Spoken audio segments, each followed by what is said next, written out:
Hello, everyone. Salam alaikum. Peace be upon you. My name is Ibu Patel. I'm founder and president of an organization called IFYC. The big idea of IFYC is that faith can be a bridge of cooperation, not a bunker of isolation, not a barrier of division. And that's the kind of work I've done for 20 years, which is part of what prepares me to be with you today and with this terrific panel.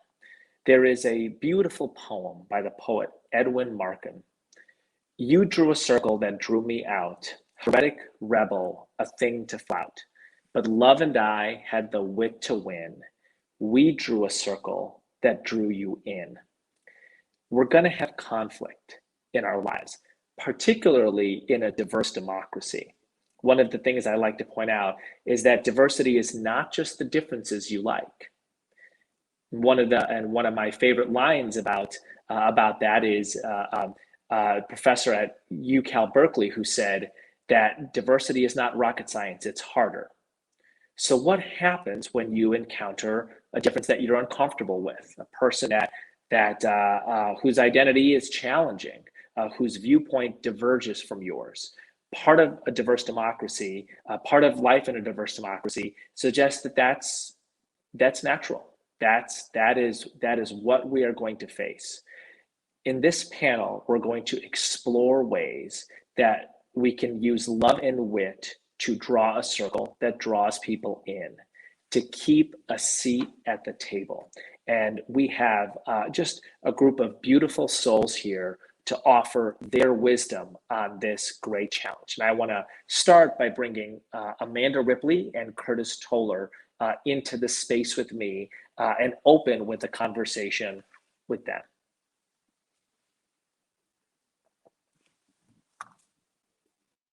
Hi, Amanda. Hi, Curtis. Hey, Ibu. Good to see you. Nice to see you. Walaikum salam, brother Ibu. Curtis, I noted in the beautiful passages that Amanda wrote about you, the chapter she wrote about you in the book, that you were Muslim, and it's a powerful connection. I appreciate that. And I'm looking forward to exploring that more. I think that you might be about 5 miles from where I sit right now. I'm on the north side of Chicago. Are you geographically proximate? I am. Inshallah, we will meet someday in person. Inshallah. So, and Amanda, it's really wonderful to see you again. I cannot stop reading High Conflict. Let me do a proper brief introduction of the two of you, and then we'll jump into this set of questions. So my friend Amanda Ripley is an internationally best-selling writer, most recently of a book called High Conflict, which I have found to be the most illuminating text on the challenges and polarizations of our time. One of the things that Amanda points out is that healthy conflict is normal, and we're going to face it. High conflict is the challenge. It's a death spiral, so to speak. I think is part of the language you use in the book. How do we turn high conflict into healthy conflict? And Curtis Toller works as outreach director for an organization called Chicago Cred, which, if I may use the language, does God's work in this city. Curtis has lived 6 lives. I feel like we'll get to know him a little bit more. Curtis has lived 6 lives, and he does the work of bringing peace to streets that are not always peaceful. Thank you for that work, Curtis. Amanda, I'm going to start with you. Amanda, tell us about the impetus for the book High Conflict and what it was about Curtis's story that particularly struck you. You know, I actually met Curtis. We were at an event somewhere. I don't know what city it was in anymore, Curtis, but we were somewhere. And I was talking about conflict. I just had like 10 minutes to talk about my obsession with understanding conflict better, because I had thought I understood it really well. I've been writing about conflict, for 20 years as a journalist. And it feels like conflict is like, it's like paint for painters, like what I did. And I started to feel like 5 years ago that I did not understand conflict as well as I had thought, that things were not making sense to me anymore, and that anything I might do as a journalist was probably going to make things worse or else have no impact at all. So I started trying to understand conflict better through people who understand it very differently than journalists. And so Curtis came up to me afterward and he said, yeah, I know a thing or two about conflict. And then we talked for like an hour straight. And then I started, basically stalking him legally. I think it was legal, and trying to find time with him so I could listen and learn from his stories. So that's how we got here. Gotcha. And Curtis, share a little bit about your story, a summary of your 6 lives, so to speak. And let's do it this way. Tell us about what you do professionally, and tell us the path you took to get there. Oh, okay. Professionally, I'm currently the director of citywide outreach for an organization called Chicago Create, and the acronym stands for Creating Real Economic Destiny. It was founded by the former Secretary of Education, Arnie Duncan.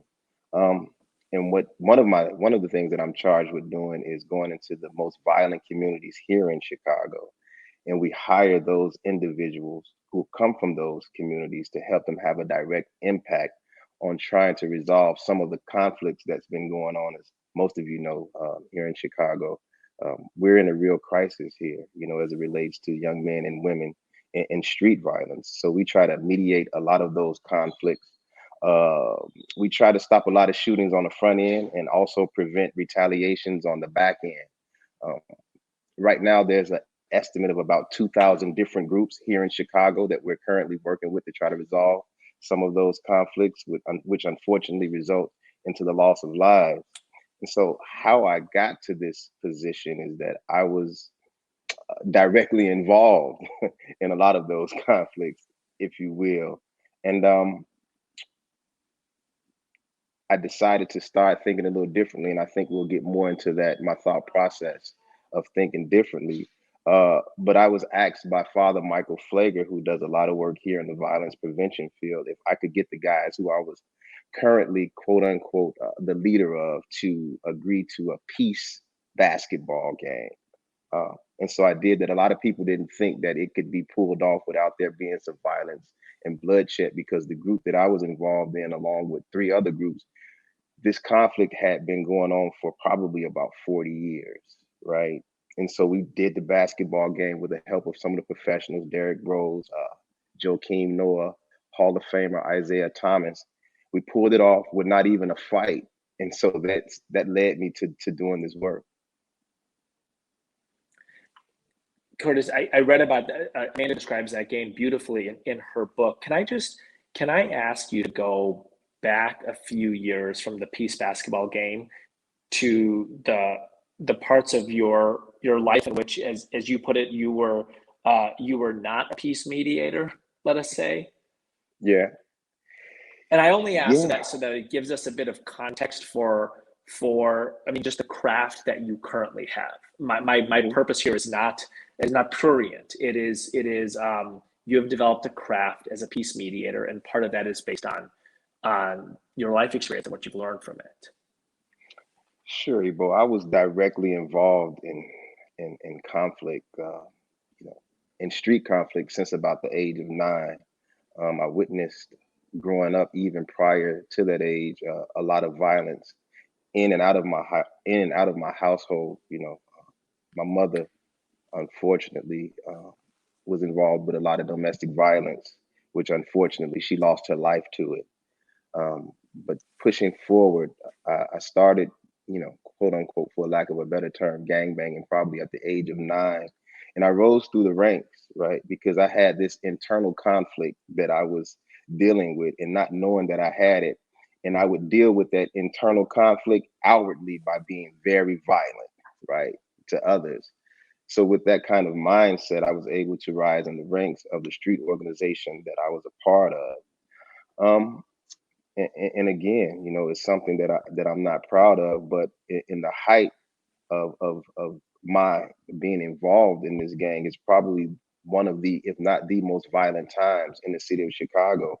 We were averaging about 900 homicides during the time when I was in the realm, or at the height of my gang involvement. And a lot of things was happening to me during those times. I had been shot 6 times on 5 different occasions, once in the head. I had been incarcerated several times. And again, you know, just knowing what I know now and diving deep into my religion and how I feel, I know that Allah had another it was destined for me to do something else. And so I kept having these points or transitions in my life that I felt that I was given another chance, but I wasn't using those opportunities that I was given to the fullest benefit to mankind. Yeah. So I want to circle back to the faith issue in a moment here, because part of what brings me to this work is my faith in Islam. It seems that from the language you're using and kind of our connection, it feels that that's similar for you. And then Father Flager, who I know and who plays an important role in the city, believes in you. I think that this is an important theme. But before we get to that, Curtis, I want to ask just one more question. So one of the most moving parts of your story is the moment that you are at an event at your son's school, and you hear your son singing a song, and there's something as part of his class, and something in you says, I'm done, and I want to move on to something else. You know, Amanda calls it the saturation point. I'll ask her next about the kind of what it is about your story that kind of illustrated her framework most powerfully. But can you just describe that moment at the school, hearing the song, and what it felt like to reach a saturation point in your life around this conflict? Yes, and Amanda, she terms it really beautifully as the saturation point. In gang prevention and intervention, we call it the disengagement or the turning point. So I had been heavily involved for about 20 plus years in gang and street culture.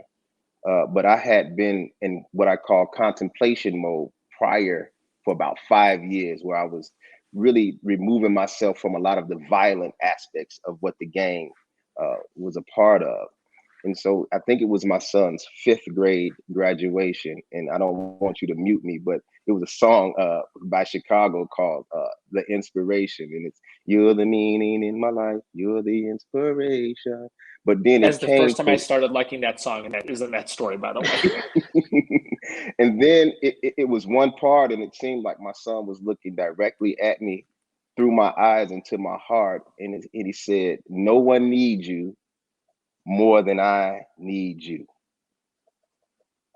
Even when I say it right now, it almost makes me teary-eyed, because at that point, I knew that not being locked up, that not being dead,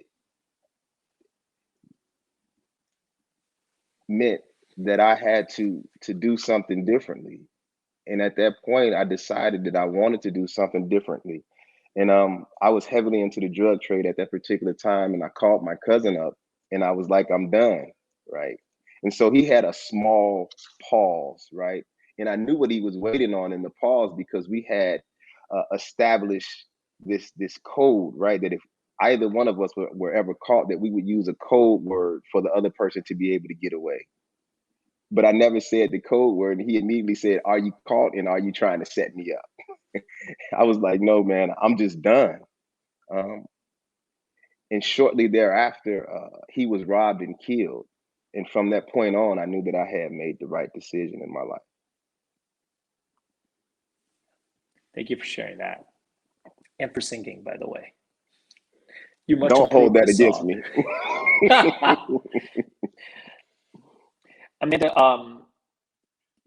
I mean, in the book, you do such a powerful job of highlighting how the path that Curtis has walked illustrates the saturation point, the binary the binary nature of high conflict, the importance of complicating the narrative. I mean, I'm basically telling your story right now, but I want to invite you to share for our community here. What was it about Curtis's story and path that was so illustrative of the powerful framework that you've put together around high conflict? Yeah, I mean, first of all, I just love listening to Curtis talk. So I'm kind of in a trance because I could just do that forever. And he's much better at telling his own story than I think anyone else. So I'm glad you could join us, Curtis. And I I learned so much from Curtis's story. My original intent was to say, let's start with a small conflict in the book and get bigger, right? Because you don't want to, overwhelm people, right? So I started with a politician in California who was trapped in what was really small time feuds, right? Low stakes compared to Curtis. And then we kind of see how everyone is susceptible to high conflict. Nobody is immune, even, a world-renowned conflict expert as this politician was before he ran for office. We are all susceptible. Then once we see that, then we try to understand, okay, where I was trying to understand, okay, why does conflict sometimes explode in cycles of violence, right? And how do people get out of that? How do people shift where the stakes are so much higher, the trauma is so much greater, there's just geometrically more pain. And so that was my initial, sorry, there's a siren here, but that was fittingly, that was my initial interest. And then I started to see that Curtis could help me understand that shift internally as much as externally. And both things matter, right? But usually when we talk about conflict, we talk a lot about the external fight. Who did what to whom and who has more power and all those things, which really matters, right? Institutional power, systemic things, that really matters. We talk less about the internal conflict. And Curtis taught me that really matters too, and that they interact. So you really can't separate them, right? And Curtis said just now, he said that he had a lot of internal conflict because of the amount of violence that he had witnessed and been around. And my understanding of it was, it's not until you were able to get help with that internal conflict that you could stop having all these external conflicts. And that has given me a lot of compassion for other people that I encounter who create a lot of conflict, right? Whether they're on cable news or in social media or in violent conflict even. Because what you start to see is the change that people are it's possible for people to make. And so one of the things Curtis taught me, I think, was to never give up on people, even when I really want to, like I really, really want to. So that has given me a lot of insight into that interaction between the external and internal conflict. And that's what Chicago Cred helps people with as well, which is unusual for a lot of other violence interruption programs, right? That helping people with trauma counseling is a big piece of the puzzle. Yeah, that's powerful. First of all, I want to say thank you to Cookie, and I want to say thank you to Joe, who are our interpreters. It's beautiful and it's powerful, and we welcome you to the space and in your leadership in it. Thank you for your work and your offering. Curtis and Amanda, I'm going to direct this question to Curtis, but the great John Powell, who has created this space for all of us, speaks a lot about breaking and bridging. And Curtis, if people only knew, I'm going to use Muslim language here, the zahir of your life, the external dimension of your life, they might say, here's somebody who went from somebody involved in high gang conflict to as a breaker, to being a bridger, as a peace mediator, as an intervention expert, etc. I know that because I paid attention to it in your story, that there was a faith journey involved, in an Islamic language, a batin, something hidden, right? Internal. And Amanda talks about the danger of the binary, that if there's only two religions, two races, two gangs, whatever, there's a much greater chance of conflict, right? I'm curious, did something bridge inside of you did something bridge in the batin, within your being, such that you could be a bridger in the zahir, in the external world? And did that have something to do with faith identity vis-a-vis gang identity? Yes. And so my family, especially my grandmother, who I lived with, was heavily into the Christian faith, right? And she was stern on it, and we need really more people like her, because even though she knew that I was heavily involved in the gang culture, she would still make me and my gang members come to church on Sundays, right? So I always had this spiritual side to me, if you will. But the thing that I think was the most prominent was that, knowing that when I took my Shahada and became Muslim, we are taught that everything before that doesn't matter anymore. That everything that I had done up until that point, when I took my Shahada and said that I am Muslim and I believe in Allah and the oneness of Allah, that everything else until that point was wiped away. So in my mind and in my heart, I became a totally new person, and I was able to get rid of the imposter. Now, be clear, the imposter sometimes tries to show up again, but having that knowing and that deep, intense faith, and being able to bow down to a higher creator 5 times a day gives me time to reflect and to start over again every time that I bow down and stand back up again, if that makes any sense. Makes a lot of sense to me. Um, Curtis, who called you in? Did you call yourself in? Did your grandmother call you in? Did God call you in? Who called you in? Um, I would say first and foremost, I always say that, that God called me in, but I knew that I stood on the shoulders of my ancestors, right? In doing this journey, I started to do a lot of researching and studying and reading. And I was able to even reflect back to an older gentleman who I used to ride the bus with. And me and my guys, we would get on the bus and we would go to the back of the bus and we would cause havoc. I mean, make people get off the bus. There were people that were involved in other gangs. We would fight them.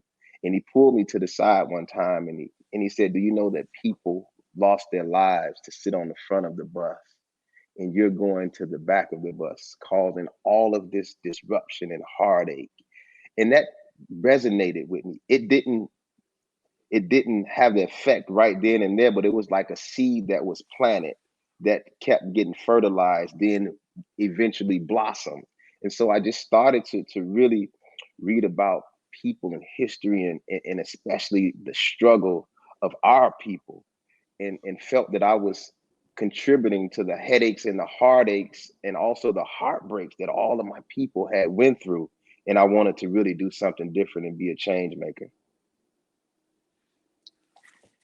Can you tell us a story of calling somebody else in that you're proud of? Oh man. So there's this gentleman, and they had been in this conflict for about 5 years. And he was extremely violent. I mean, extremely violent. And we would have these conversations, and what I always try to do is I was trying to find his why, but he kept on acting like he didn't really have one. That everything was just going so bad in his life, and he had so many bad breaks. And so he said that his daughter was about to have a birthday party, right? But he was around all the rest of the guys that were part of his group. And I was like, "So we should go buy her something." He was like, "No, I don't want to do that. I don't want to hear any of that." Right. And so he was, what I call grandstanding. And so once we pulled to the side, he was like, "You know what? We should go buy her a gift." So during that time, I had enough time to see the human side in him, to see that this was probably the first time that he had went into a store and bought his child a gift. Right. And so once I was able to see the human side of him, we were able to have a real conversation. And I was asking him, what would it actually take for them to stop this war that they had been engaging in and people had lost their lives? And he was like, I want my daughter to be able to go to the park that's right outside of my house and play without being shot at. So at that moment, I knew that I had found his why, and I was able to talk to the rival gang that he was in. And guess what? They wanted to use the same park, but it was all ran down. You know, the swings weren't working. So I got with Mr. Duncan and I said, what if we rebuilt this park? And we got along and we got together some more agencies, including the Chicago White Sox, and we built a park. And just from that moment, being able to see the human side in him and him caring about his daughter at that particular time more than he cared about himself or the conflict that he was in, we were able to start a peace treaty among those two groups that's still going on right now. Yeah, thank you for sharing that, Curtis. So the language you use is you wanted to, you were able to see something in him. I mean, I just want to offer that you helped bring something out of him. Right. There's a great line by Dorothy Day of the Catholic Worker Movement. She says, our job is to create a space where it is easier for people to be good. I feel like that's what you've done, right? In Islam, as you well know, there's the good angel and the bad angel. And the bad angel's not really encouraging you to do good stuff. And the good angel is bringing out the best in who you are. And thank you for being that and for being an example of that. Amanda, 30 seconds. Curtis is a remarkable person. He's an archetypal person, right? A place where the light falls in the definition of archetype. What's the one thing those of us who are normal human beings can learn from Curtis as a bridger that we can apply in our lives and in our work? So there's so many things, but I will try to just choose one. So Curtis talked a lot about finding out the why of this man he was dealing with, right? And there's lots of different ways people can do that. But I think one way to think about that is we all carry many identities around. And some of them are latent, some of them are dark, and we can help light them up. This is the single most effective strategy I've seen all over the world in helping people out of high conflict, whether it's a civil war or gang violence or political conflict. Speak to people's other identities. What else do they care deeply about? Because none of us are one thing, and none of us are the worst decision we've ever made. Often trying to revive or speak to the identity as parent is very, very powerful. Lots of good research behind that and lots of powerful stories like the one that Curtis just told. So always keep that in mind, that when you're talking to someone, you're talking to many people at once. Right. We contain multitudes, and those multitudes contradict themselves, right? Curtis Toller, thank you for who you are. Thank you for being a beacon of light.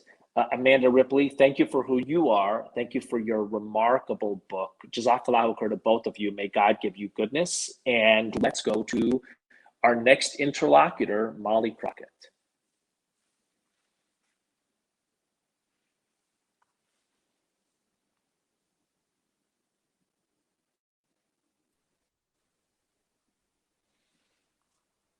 Hi, Molly. How you doing? Hello, I'm doing well. How are you? Great. Welcome. Thank you so much for being here. Molly Crockett is an associate professor of psychology at Yale and a distinguished research fellow at the Oxford Center for Neuroethics. And I think you're actually changing university affiliations. Is that right, Molly? I read somewhere. Yes, I'm moving to Princeton next summer. Well, wherever you are, thank you for the work that you do. Thank you. It's super, it's powerful, and thank you for spending time with us to share some of it here. So one of the things that Amanda Ripley writes about in High Conflict, and I'll just quote it directly here. She says, the challenge of our times is to create institutions and societies designed for healthy conflict, not high conflict, built to respond to problems without collapsing into dehumanization, because we are all connected. So one of the areas of your research and in which you are an expert is in the internet, the World Wide Web, and how humans interact. So, there's been lots of news recently about how algorithms and internet and social media companies they're designed for high conflict, right? And so my big question is, what features of social media and the online environment promote high conflict, and what promote healthy conflict? That is a really good question. And I'm so thankful to Amanda for doing such important work, identifying these different features of high conflict. And I think there are at least 3 ways in which digital spaces make things a lot harder for us. The first is, as you were saying just a few minutes ago, no one has a single identity. We contain multitudes. But the way that digital spaces and social media platforms represent individuals is very flat, right? You're represented by an icon, maybe a few words describing who you are. Your network determines how you're perceived online, and all of these design features, by flattening us, I think, can reduce empathy that we can have for one another, making it harder to light up those many identities that we all have, those points of connection, and reducing individuals to Democrat, academic, person of color, all of the various identities that we could have, right? So that's the first part. The second part is that the nature of online discourse makes it really hard to complicate the narrative, which Amanda has identified as also being really important for resolving conflicts, right? This was already a challenge with mainstream journalism. The most compelling stories that identify a villain and a victim and a hero are the ones that are going to get the most traction. And that is even more the case in online spaces where there's so much information competing for our attention. The stories that are going to go viral are the ones that generate a lot of outrage, that really oversimplify a complicated conflict into one where there's a good guy and a bad guy, and it's really clear to you who the good guy is and who the bad guy is, and you're going to chime in and further entrench the simple story that's probably not going to be representative of reality. Molly, can I just interject for just a yeah. So when you say the story that's going to go viral is the simplistic one with a good person and a bad, right? Why is that? Is that a part of our hardwiring, our neurobiology? Should we just take it for granted that that's going to be the case? That that's part of what human beings do?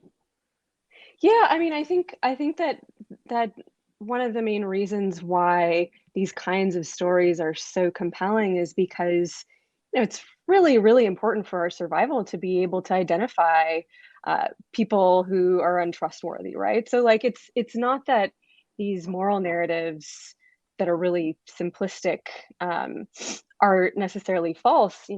Maybe there's a grain of truth in there, and communicating about the moral character of other people is one of the most important things we do socially, and it's some of the most important information that we can gain from the world. So there are tons of studies showing that in-person perception, the first type of information that we pick up about people, the fastest processing of information about other people is moral information about moral character, trustworthiness, and so on. So our brains really are built to direct our attention to be grabbed by information about moral character. Thank you. Forgive the interruption. Sorry. No, that's fine. And the third feature of social media platforms that I think exacerbate conflict is something that we've studied extensively in my lab, and that's the fact that online platforms change the way we talk to each other over time, because they teach us that certain kinds of expressions are more socially valuable. So we've done a lot of work measuring moral outrage expressions on Twitter. And what we find is that when people express moral outrage, they get more likes and retweets from their social network. And over time, those likes and retweets teach people to express more outrage over time. So the tone of our conversations is something that we are learning, and it's almost it's like a gamified kind of situation. And I don't think this is something that people are necessarily even conscious of as it's happening. these are designed features of social media platforms that tap into very, very deeply rooted biological mechanisms of reward learning that, we see, not just in humans, but like every species, learns that if you take an action and it gets rewarded, then that's a good thing to do in that environment. But the worry now is that, our moral expressions, which I think we want to come from a place of thoughtfulness, of authenticity, are being changed over time by social media algorithms, not intentionally, but this is an obvious side effect of designing a system where you select information that's most likely to grab our attention and reward that in users over time. So let's say that a certain social media titan said to you, I've made my $1 billion. I'm going to spend the next 50 years of my life turning my platform into a place that complicates the narrative, that welcomes, that encourages people to think about the multiple selves that all of us carry, as opposed to the binary, that is a space where people are not encouraged to express moral outrage, but instead to build diverse and interesting friendships. Give me 3 things that I can do, Professor Crockett, and I'm willing to do them, to change the social media platform into something that is good for human cooperation.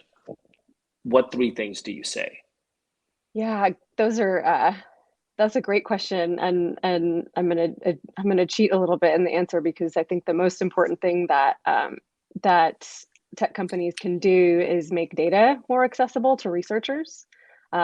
Researchers like me have a really hard time just getting access to data to understand how it is that digital spaces can hinder or help, different types of expressions that, impact conflict. So investing in infrastructure to make it easier for researchers to just try to understand, how design of platforms is impacting our psychology and our relations with one another. The other thoughts that I have include, my immediate impulse in answering the question is to make social media less like social media. It's tricky, right? Like, how do you change the space so that people are represented in a more multidimensional way? One feature of these spaces is, right, a lot of them is just interacting with sort of texts, messages, very short messages, and that loses a lot of information, right? Facial expressions, tone of voice. Juliana Schroeder at Berkeley has done some really nice work on how the channel of communication really makes a big difference for empathy. And if you can hear someone's voice or see their face, that really dramatically increases our understanding of one another. So, and you could change the way that we interact online, but then that maybe just ends up getting us back to face-to-face conversations and the kind of work that Amanda has documented in her book.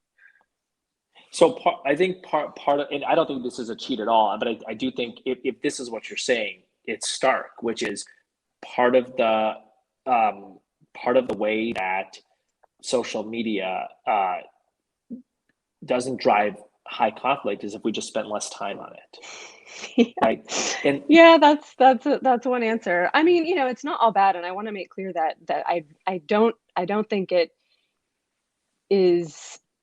I don't think it makes sense to think about the internet or social media as all bad or all good. I don't think all outrage on the internet is bad. It has had a lot of really positive and powerful impacts on social change. But the question is, like, how can we direct outrage towards productive outcomes? Like the scholar Maisha Cherry talks about Lordian rage, a rage that's directed towards social justice.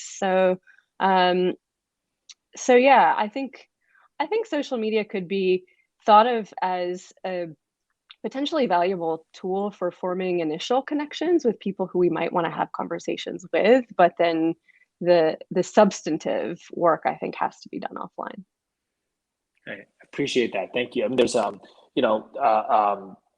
friend Rabbi Brad Hirschfield says this about religion. He says, look, religion is like fire.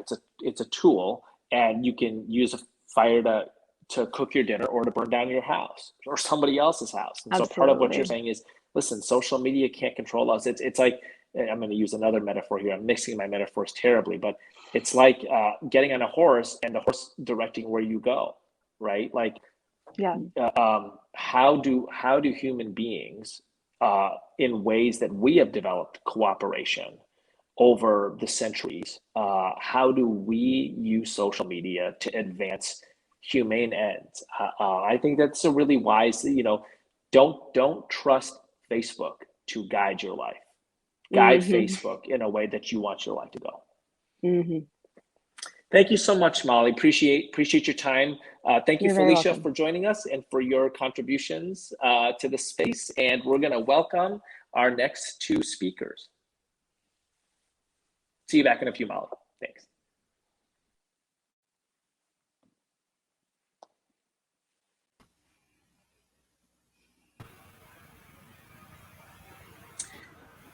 Hello, Pat. Hello, Loretta. How are you? I'm fine, thank you. Welcome. Thank you. Thank you so much for being with us. So Pat McCabe, otherwise known as Woman Stands Shining, refers to herself as a radical bridger and a member of the, I hope I'm pronouncing this right, and please correct me if I'm not, the Dene Nation? Dene, Dene. Thank you for that. And Professor Loretta Ross is a professor at Smith College and somebody whose work that I have followed. There was a great profile on you, Professor Ross, if I remember correctly, in the Chronicle of Higher Education some years back, which I appreciated. And so I'm looking forward to this conversation very much. And maybe we'll just begin with, for both of you, calling in is a powerful practice. And I'm curious if you would just share a story that brought you to the point where you thought of yourself as somebody who calls in, somebody who bridges, creates a space at the table, even for people that you are uncomfortable with, even for people who are not ready to come to that space.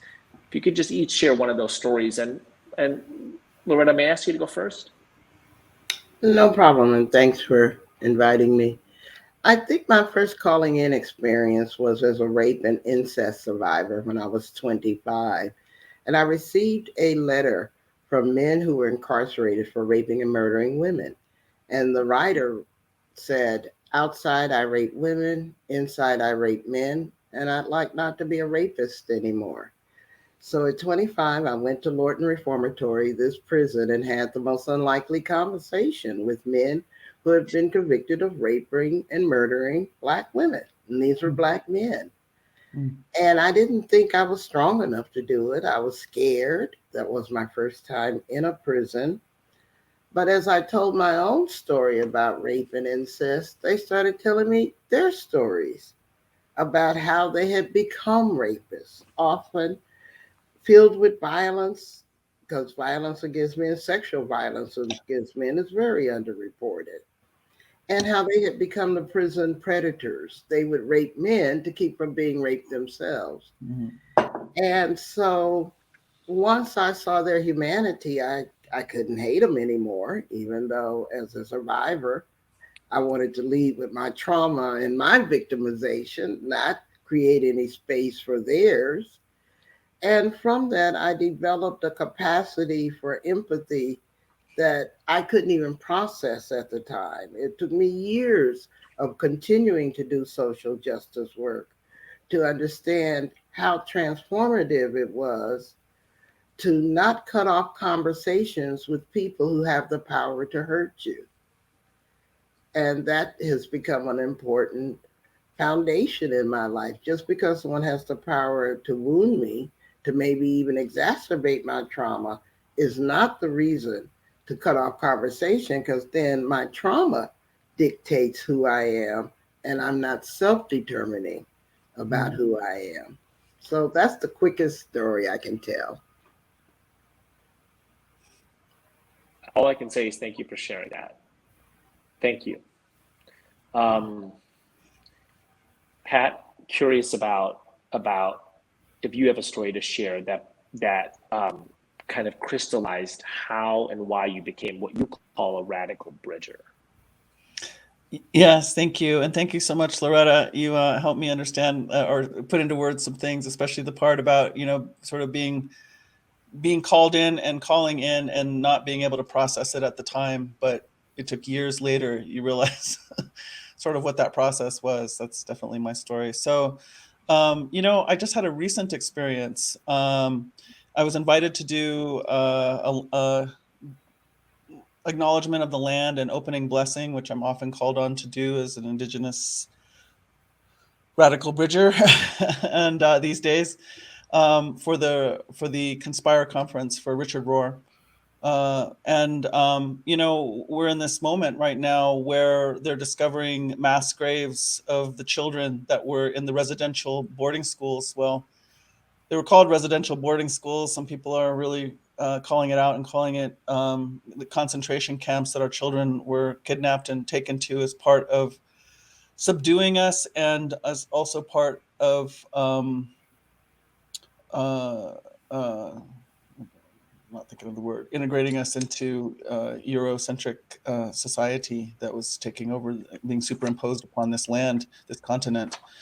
And so with the discovery of these mass graves, there is a lot of conflict going on. Their churches are being burned down because they're really focusing on the Catholic Church.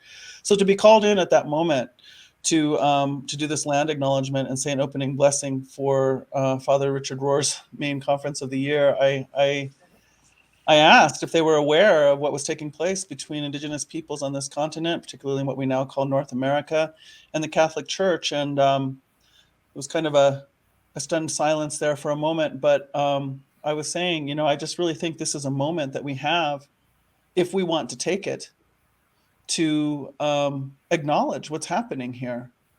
And Richard Rohr, Father Richard Rohr, is sort of famous for being a little radical in terms of the church's view. And I didn't know what he would say about that. And I said, I'd like to know where he sits with it. And I'd like to talk about where I am with it. Because this is a moment of very high intensity for Indigenous peoples. But I said, really, this is the first time that I feel like the world has co-witnessed with us. It's not that we didn't know those events took place. We knew those events were taking place. These are our mothers and fathers and grandparents. My grandparents and my parents were taken to residential boarding school or attended residential boarding school.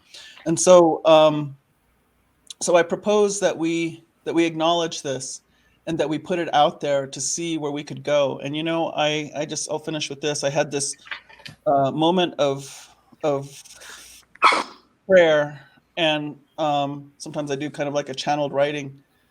And what came out of it was to describe what was lost, not just for Indigenous peoples, but really for humanity, with the disruption of some of the deepest science of sustainability that humanity has known is held by Indigenous peoples. So to interrupt that is the consequences of that we're all facing it at this moment with the environmental and ecological crisis.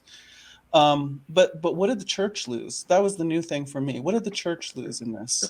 And I said that the church lost its honor. The church went back on its pact to be a place of refuge, to be a place of healing, and perhaps even more important, to be a place where it was possible to create the circumstances for grace and healing to come to humanity. And that's something that we share. That was a difficulty that we suffered with our loss of culture. I'm getting an echo here. Is everybody else getting an echo too?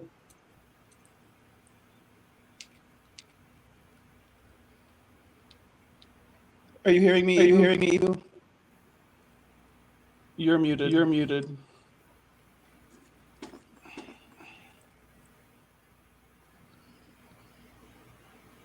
Yeah, you're still muted for us.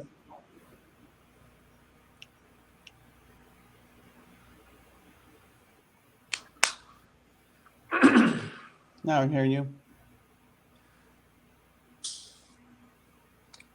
Hello? Hello. I can hear you, but I can't see you. Okay. I'm sorry. A little bit of technical difficulty here. Thank you for sharing that, Pat. I find that so powerful.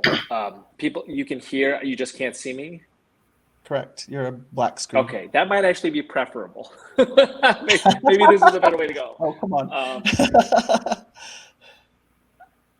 That both of those are such powerful and moving stories, and I want to circle back to dimensions of both of those in a moment. But I'm curious if you can illuminate for us. In 2010, if you did a Google search for call out culture, you might not have gotten many hits. 2021, if you do a Google search for call out culture,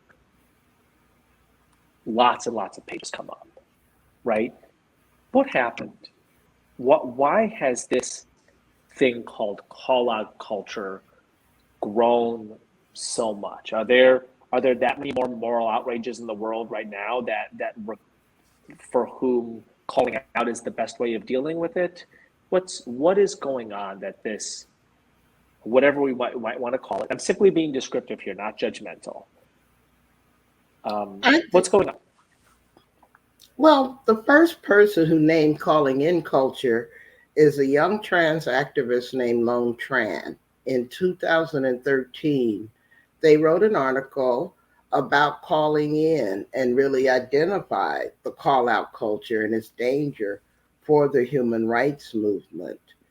And so I think on the left, that became a conversational starter. This 18-year-old who was identifying the world in which they were embedded and how dangerous they felt being manipulated by the social media platforms, but mainly how much damage it was doing to their sense of self and their ability to do the right thing, because they were tired of walking around on verbal eggshells, afraid that the wrong word or the wrong gender pronoun or just not being woke enough was going to get them lined up for a verbal firing squad. So it was out of the mouth of youth that the left started having this conversation.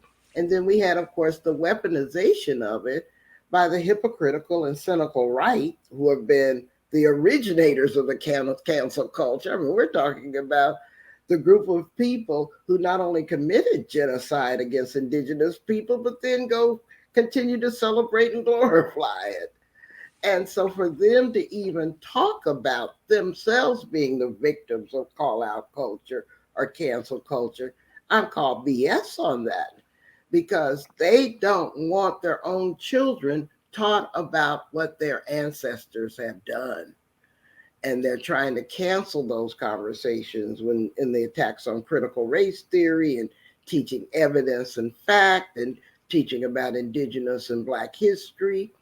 And so there's different conversations on the left and the right that is accelerating the conversation around call out and cancel culture, but for different reasons. We're doing it on the left to build a stronger, more effective human rights movement to end oppression. The people on the right are doing it as a way to shut down the necessary conversations we need to have. So Loretta, that brings up kind of, I think, the next question is, do you have an experience of calling in somebody on the right that has gone well? Oh, yeah, I have lots of them. In the 1990s, I worked with Reverend C.T. Vivian, who was an aide to Dr. King. And Reverend Vivian used to always say that when you ask people to give up hate, then you need to be there for them when they do. And I didn't believe him when he first said that, because they were hating me. I was all right with hating them back if they were in the Klan or the neo-Nazi movement. I mean, that's how it worked. But then it became my job to deprogram people who'd been in the white supremacist movement, to actually work with people who had left the movement, who were trying to reclaim their humanity. And then I stopped seeing the boys in the hood. I started seeing the humans under the sheets. And that forced me to recalibrate, Because if I couldn't use hatred of them as my motivation, what was next? And that's when I found not only love, but love for myself that began to be expressed as love for them. Now, that doesn't mean I want to bring these people home for dinner or anything, because they still are in process. They have a long way to go. Because even if they've given up racism, doesn't mean they're not transphobic. If they've given up this, doesn't mean they're not that. They're in process. But calling in is a statement of who you are, not who the other person is. And so is accountability. Accountability is who you are and how you seek to achieve it, not whether or not the person you're calling in or trying to hold accountable is worthy or deserving, even though they are. But if you're doing it in that savior kind of way, you're probably going to make mistakes doing it that way, because you're not centering your humanity or theirs in the framework that keeps everybody in the conversation. I find these illuminations so powerful. Thank you. And I just want to make a couple of quick comments, and then Pat, if I can go to you. So I do interfaith work for a living. I believe that religion can be a powerful part of bridge building. And I'm struck in the ways it keeps coming up in this panel. And so Reverend C.T. Vivian, right? And one wonders if it is one of the reasons that Reverend Vivian says you have to, part of our role is to help people give up their hate, and then to be there for them when they do, is part of his faith conviction. And part of what he is teaching is a different kind of faith in ourselves and a different kind of faith in other people. And Loretta, I'm deeply moved by what you said. This is a part of who we are, right? Like, we are the kind of people who seek to be bridgers, not breakers. We are the kind of people who seek to call in rather than call out. But I do want to connect that view with something that Pat said earlier, which is in your calling in of the Catholic Church, Pat, you highlight what the Catholic Church could be, what it views as its own original intention: honor, dignity, universality, belief in the possibility of all human beings. It reminds me of a story about Reverend King here in Chicago. He was here in 1966, and frothing, hateful white mobs come out to greet him. It's the city where he famously gets hit in the head by a brick. At one point, he escapes his security and he approaches this group of kids who are like screaming the ugliest racial epithets, a group of white kids, and he says, "You are so smart and good looking. Why would you want to do something like this?" And it strikes me that this is what part of what King is doing, Pat, is what you suggested doing earlier, and Loretta, you also, which is to say, look, I have a high image of who you could be. I would like you to live up to that image. I'm not interested in having an image of you as my forever enemy or as my forever oppressor. I have an interest in you as the best you could be. I want you to live up to that. And Pat, I wonder in our exchange before this panel, you said, listen, there's a lot at stake in calling in rather than calling out. I'm wondering if you could expand upon that. What's at stake in calling in rather than calling out?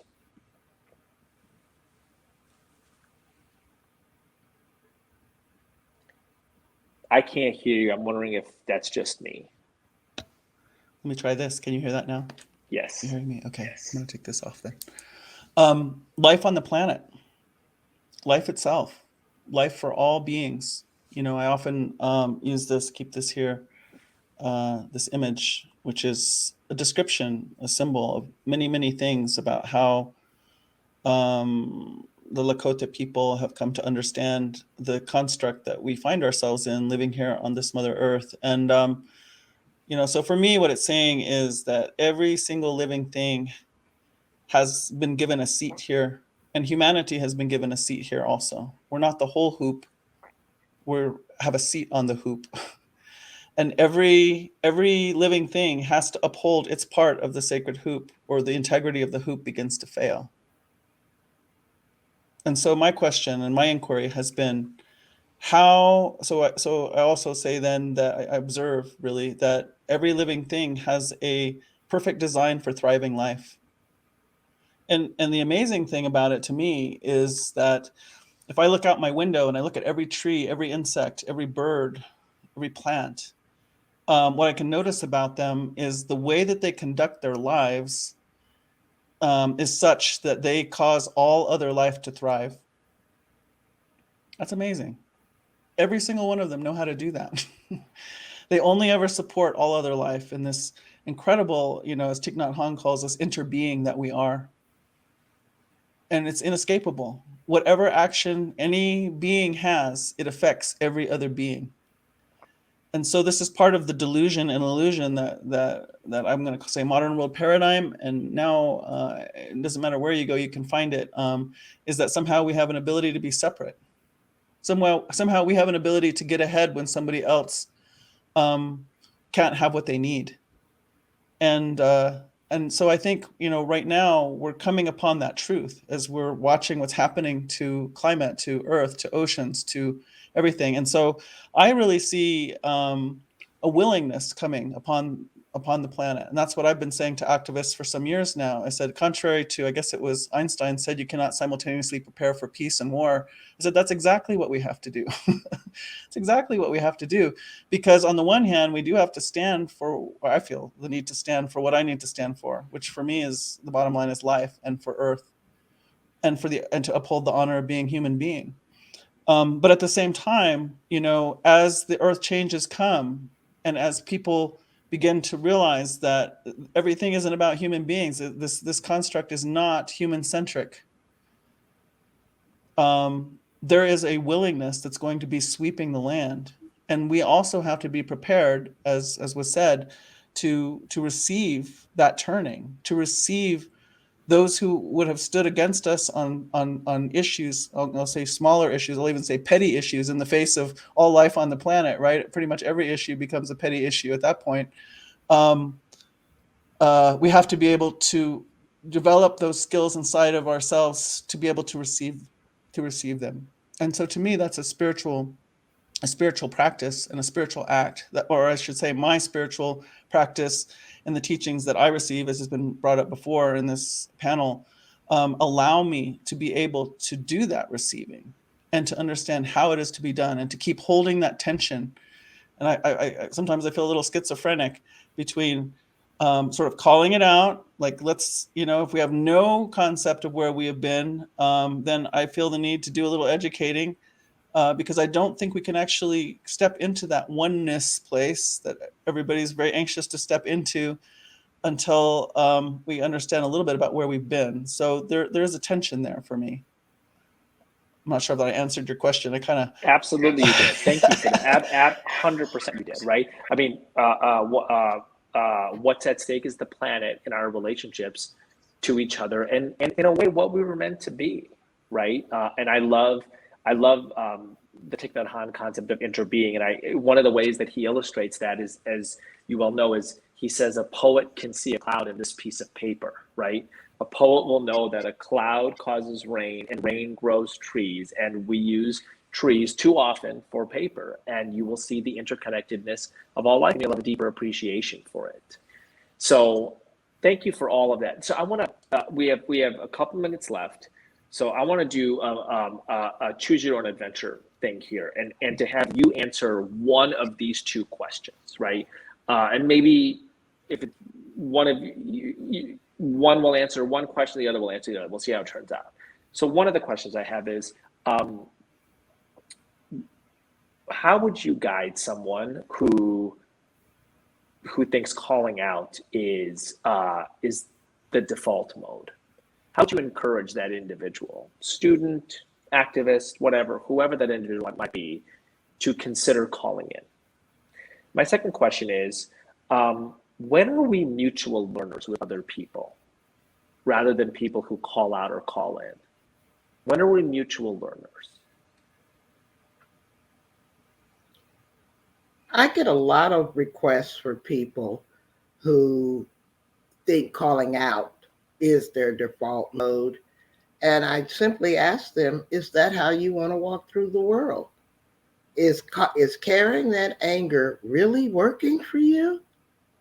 Are you happier in carrying that grudge?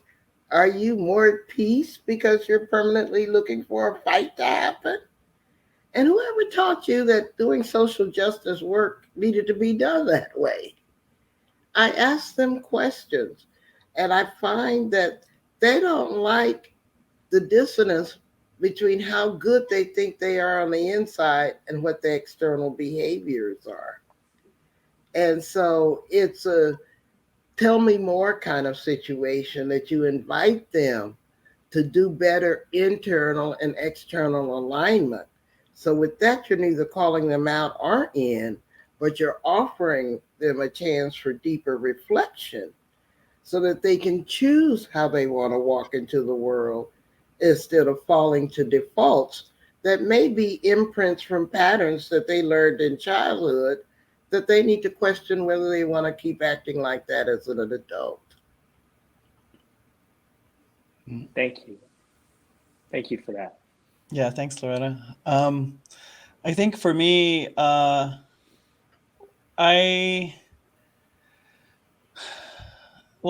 I talk about the sacred hoop a lot to try to illustrate where we are.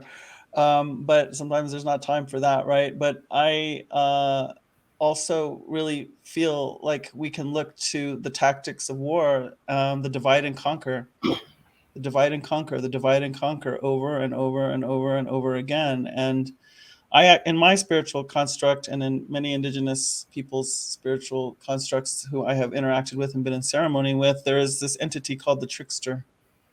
And some people, modern world likes to take it as this playful creature, but some of us and my elders say, whoa, it can be much more serious than that, friends. And, so what I think about that is, I feel like for whatever reasons, trickster is trying to trick us into giving away this life of our own free will. It can only be done if we give it away. And right now, each one of us is being asked, what are we willing to do? Are we willing to just give it away, to hold on to our conflicts? Or can we actually rise in this moment and meet life? And so myself, I've been saying, it's kind of a radical thing to say, that I'm willing to give up all the justice due me. And I got a lot of justice due me, being born female on this planet, being born brown on this planet, being born specifically Dene on this planet. I got a lot of justice due me by one measurement. But I would give it all up if it meant that we could all turn and look to this Mother Earth and ask her, what is it that you need from us right now so that we can participate in reharmonizing and rebalancing our presence and therefore life on the whole planet?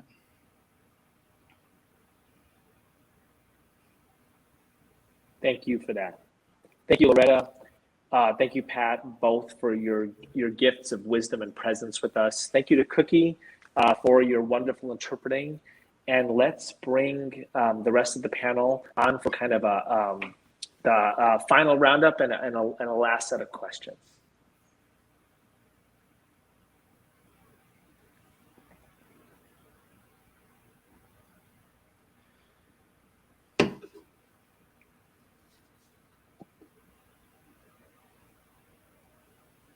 Great. Okay, there are lots of great questions, and I'm going to actually pose the most recent one to the whole panel, and whoever wants to take it can kind of if one or two people want to take this, and let's see what wisdom can be shared. So the question was specifically for Pat, but I think it's relevant to all of us.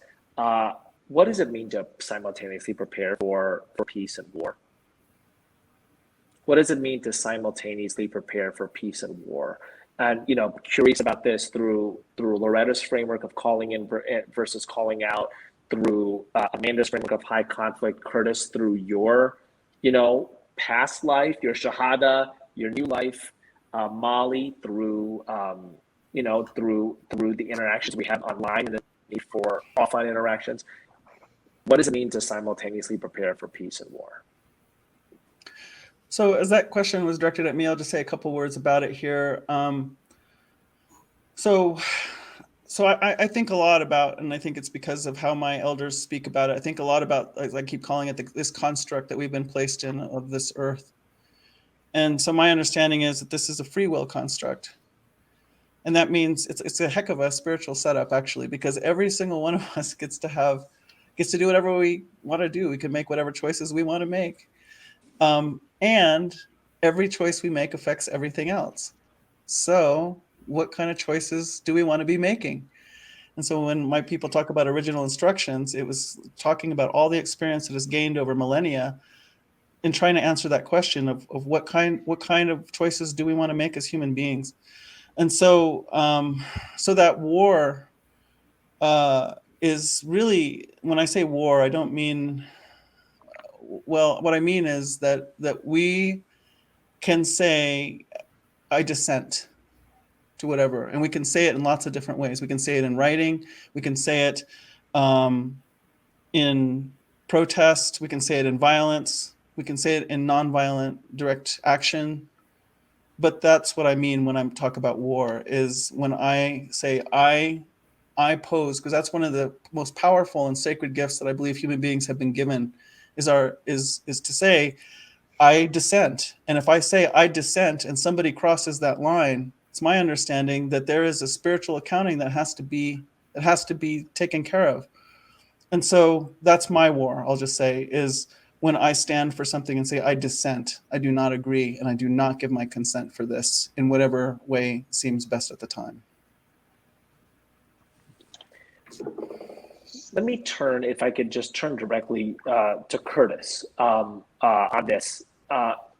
So Curtis, imagine that in the work you do with Chicago Cred, you hear young men talk a lot about needing to go to war. What is your guidance in preparing them for a different way?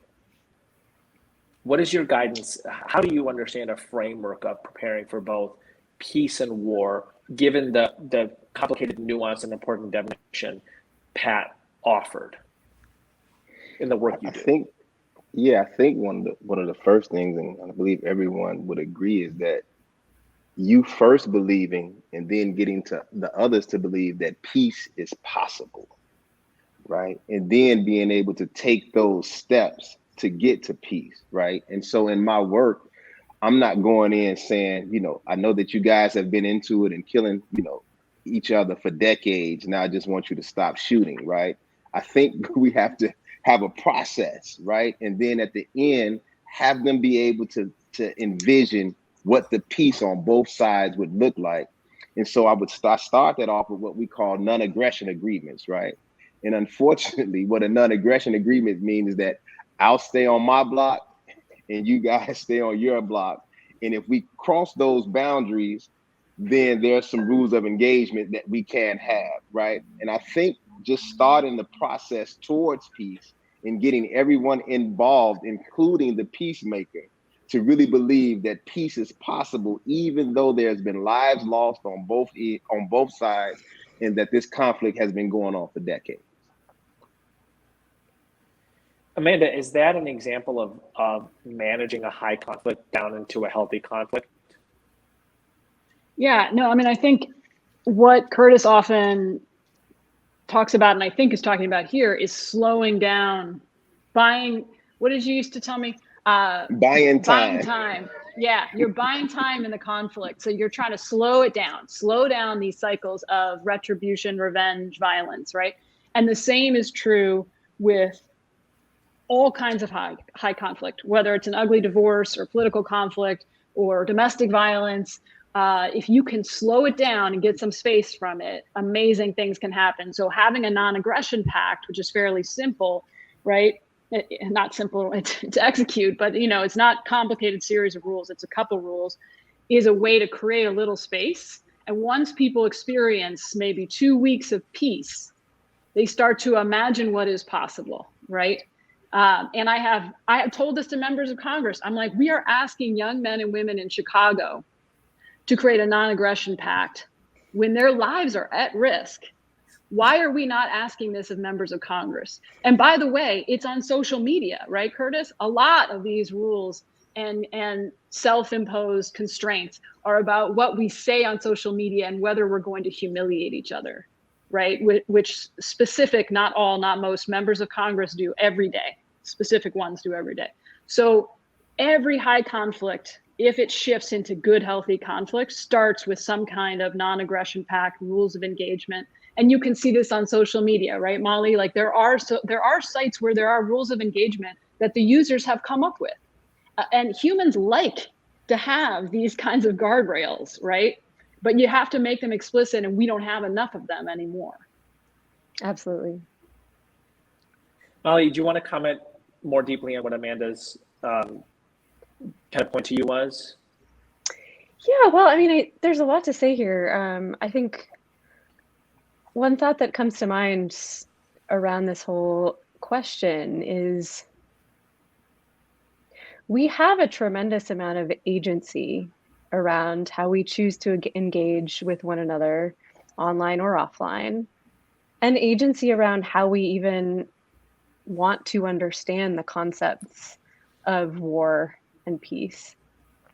And yet many online spaces are designed to take away our agency in ways that serve power and capitalism. And understanding the structures that take away our agency is the first step towards thinking about how we want to claim it back. Loretta, a couple of questions for you vis-a-vis, first from an audience member, but also vis-a-vis something Molly said. So I was struck in the opening, your kind of opening statement. You spoke of self-determination, and you spoke of the story you told was receiving these letters from people in prison who said, "I raped women on the outside, I raped men on the inside. How do I stop?" And you come from a background where you've experienced this trauma. And I'm curious, the question from the audience was, do you need to heal that trauma before you can engage in calling in? And can you self-determine given that kind of trauma? Now, all of us are imperfect beings. And so we're in process becoming better people, even as we're trying to do the right thing. It's not sequence that you have to get good in order to do the right thing. That is just a delaying tactic. And one of the things I recognized once I got to Lorton was that I was dealing with a set of people, because they were incarcerated, nobody ever wanted to listen to them. Nobody ever wanted to hear their stories. Well, I was a rape victim that nobody wanted to listen to, that nobody wanted to hear my story. So I could relate. And so, no, I didn't. I mean, if you want me to be really honest, at the time I went to Lorton, I was drug addicted. I was self-medicating and I was self-destructive. So no, I was in no way a healed being when I started to deal with other hurt people. It's always a process. But my commitment is to myself to become better, and still at the same time help people to know from what I've learned how you can do that, how you can come back from the brink of erasing your own humanity. Because that's what the lack of self-determination is that you actually participate in erasing your own humanity. And making a choice not to do that is hard work. But please don't use, "I've got to get it right to do it at all" as an excuse, because that's a procrastination strategy. That is not a solution at all. And I don't have any problem sharing all the things I've done in my past, because they helped me become who I am. And hey, I wish I could still say I've got it all figured out, because I still have that lack of self-doubt that's still keeping me from becoming all I want to be. But that doesn't mean I'm less committed to working on it.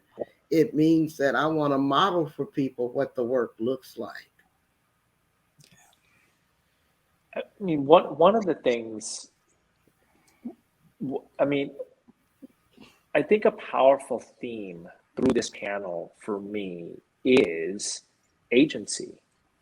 And there hasn't been a lot of talk about power and privilege. This doesn't mean nobody ever thinks about that, but I'm asking a question out of curiosity. There's been language around agency, around self-determination, around interchange, around not using delaying tactics. I'm curious how any of you understand your work as a bridger, concepts around agency and self-determination, and concepts around power, privilege, and oppression.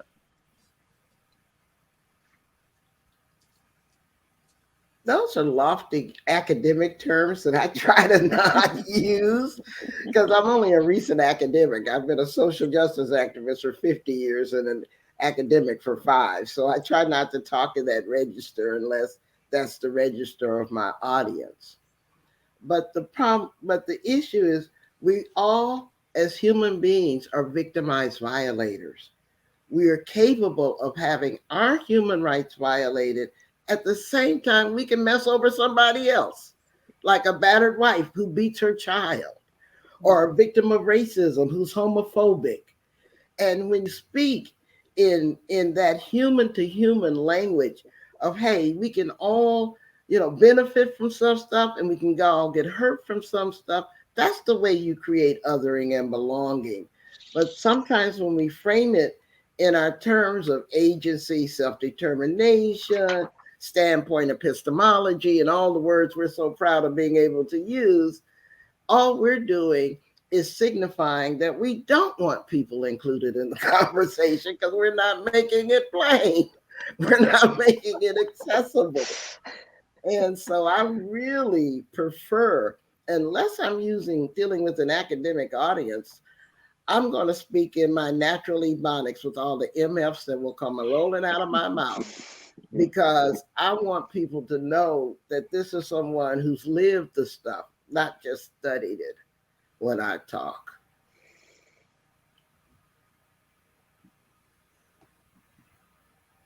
Curtis, I hear you seeing an amen over there.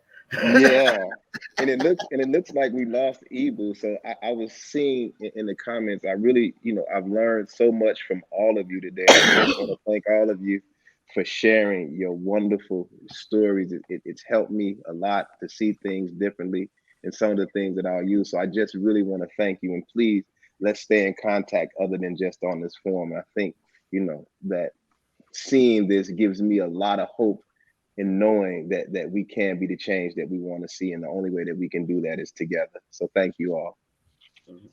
I'll just say one more thing and then really shut up. I didn't graduate from college till I was 55.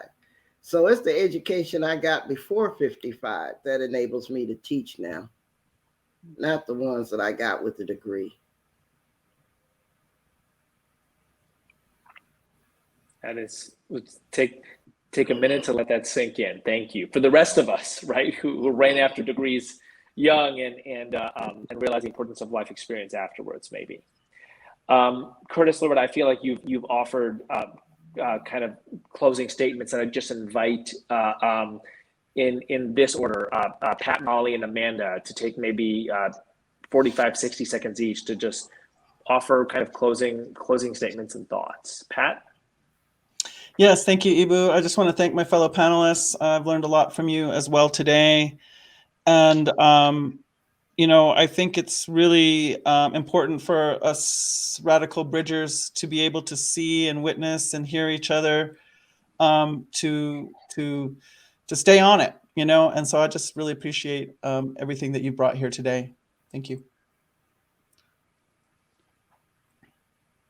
Thank you. Am I next? Yeah, great. Thank you. Yes, echoing the gratitude to all of my fellow panelists. I'm looking forward to thinking about everything that you said in in the days and weeks to come. And yeah, I guess one takeaway for me is just that, you know, we live in a time of so much uncertainty, and especially moral uncertainty. The way that we think about ourselves and our relation to one another is changing really quickly. And the structures that we've built, particularly online, reward those who express certainty. And we have to fight really hard, I think, to resist that. And I think we have the tools to do it, but it's just a matter of solidarity. So thank you all. Thank you, Molly. Amanda, take us out. Okay. Thank you, Ibu, for bringing us together. And I actually got to see our fearless leader who brought all of us together today, John Powell, last week. And he said something that I wrote up on my wall because I loved it. I mean, I printed it out and put it on my wall. I'm not writing it on the wall, you know, just to be clear. He said, the mind is obsessed with being right. The heart wants to be in relationship. And I think that speaks to what we are all, this duality, right? Like we have designed a bunch of institutions, the news media, social media, politics, to incite high conflict, to incite othering. We can design them to be different. Like sometimes we act like this is impossible, like it's from God. It's certainly not from God. I think that's clear. And I just want to point out, you know, when we saw the Facebook whistleblower testifying, Frances Hogan, the other day, and she was saying, one of the things that gave me the most hope that she talked about is how Facebook is having such a hard time recruiting. And this has caused all kinds of internal problems. But what it tells you is that if you can pull 20% of the bright young minds working in social media companies today and have them dedicate all their energy, all their creativity towards designing social media, politics, news media that incites good conflict, right? That reminds us of our humanity, even as we disagree, because that's important. Imagine what that would look like if we were to design these institutions for humans, right? For who we actually want to be. And I actually don't think it's as hard as it seems. These things were designed by humans and they can be redesigned by humans. It's beautiful. Thank you. I've just kind of two closing thoughts, drawing on what everybody said. We should advertise. 10,000 bridge builders wanted, 100,000 bridge builders wanted, right? And Amanda, you're this notion of like, listen, there are people who are looking at the way the world is, and they're like, I don't want to. That is not what I want to do. But as Ani DeFranco used to say, you got to have an odd. My generation wouldn't get caught dead working for the man, but you have to have an alternate plan. We could be an alternate plan, right? What does it look like? You know, I was a punk in the '90s with that, right? I like it. And the other thing is, Dorothy Day, to quote again, how do you create spaces where it is easier for people to be good? How do you create spaces where it is easier for people to cooperate? It's a solvable problem. We ought to solve it. Thank you, friends, for your illuminating wisdom, for your radical honesty, for your radical bridge building. It's been wonderful to be with all of you. Thank you to Joe and Felicia and Cookie for your interpreting, and to all the people, Sarah and John Powell and the group that organized this. We are very grateful to you. Khudafis, may God be your guardian. We will see you in the next session. Mitakwe oyasu.